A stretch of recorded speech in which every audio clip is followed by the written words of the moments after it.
Salut les amis, pour ceux qui me rejoignent, bienvenue sur ma chaîne YouTube. Je suis Julien Caglierini, IFBB Pro Men's Physique, coach sportif et nutritionniste. Et aujourd'hui je vais vous parler des abdos.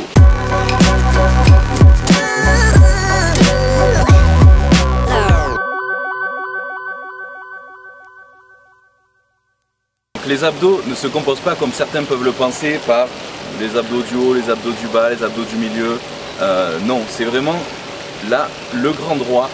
Et en fait ce qui fait en gros les carrés de chocolat, ce sont ce qu'on appelle des aponevroses musculaires. Donc en fait ça c'est génétique.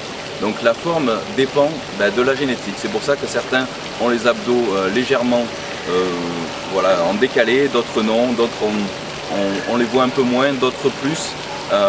Donc ça ce sont des aponevroses musculaires et tendineuses.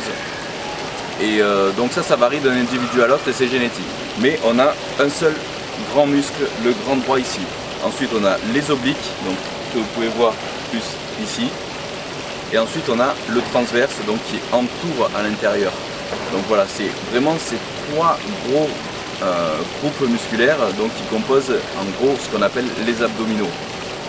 Et donc je vais vous expliquer non seulement comment les travailler pour les muscler, pour qu'ils soient assez volumineux et forts, mais ça ne suffit pas.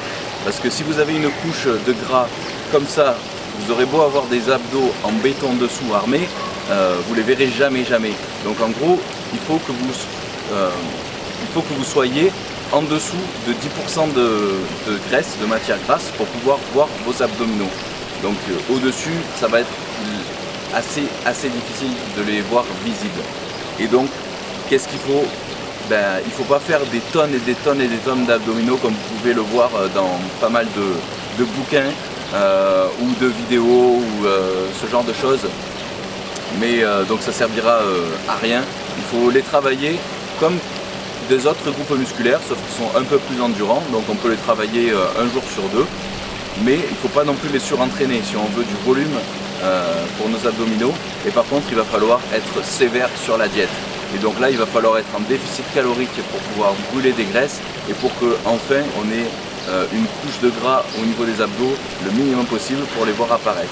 Et enfin, bien sûr, le minimum de rétention d'eau possible une fois que vous avez atteint un niveau de sèche suffisant pour que la peau soit collée sur les abdos et donc fasse en sorte que vous ayez vos abdos le plus visible possible. Donc voilà, ça c'est les grands points qu'on va aborder pour avoir des abdos le plus visibles et tracés possible.